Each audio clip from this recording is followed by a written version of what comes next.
These blue dots you see are called blue zones. They are places in the world where people are living longer, healthier lives. Of course, we'd all like to know how communities like that pull it off. As Erin Hassanzadeh discovered, it's not about diets, gyms, supplements, or superfoods. Sardinia, Italy, Ikaria, Greece, the Nicoya Peninsula of Costa Rica, Okinawa, Japan. Is it okay if Dots on the globe with vastly different cultures, but one unifying bragging point. People there live to 100 at one of the highest rates in the world. They have what we want. These places are called blue zones. They live a long time, usually into their 90s, and then they die quickly after usually a very brief illness. Or they just go to bed one day and don't wake up. Minnesota native Dan Buettner, a National Geographic explorer, has spent decades trying to understand them. Worldwide class of health, we get a D. So there are people who do a lot better job than we Americans do, and I'm just trying to learn their lessons. His new Netflix documentary and New York Times bestseller reveal the secret recipe to longevity.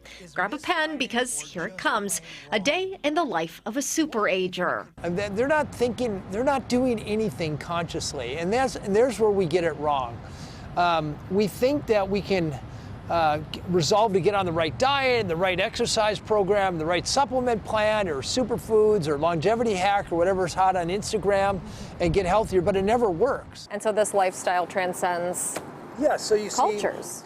They wake up with the sun. They usually eat a big breakfast like a king, we say.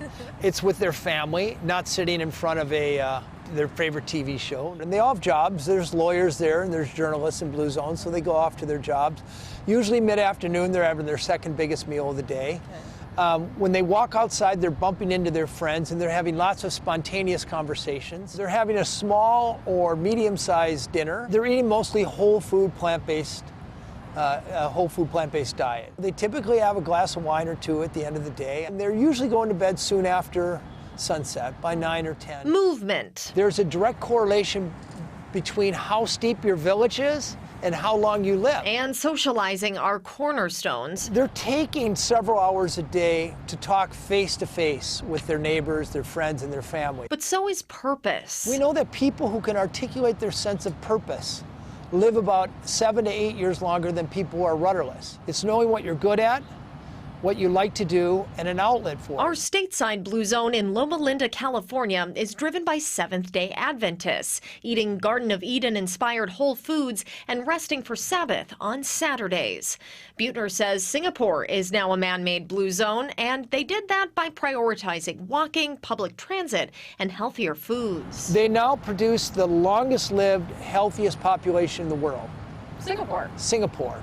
And they did that through good governance. It's a city government saying, you know, yes, economic vitality is important, but our people are more important. Regardless of the place, the person, the method, Dan has seen an effortless and beautiful way to live better and longer, where the healthiest choice is also the easiest. It's achievable by everybody. The journey's enjoyable.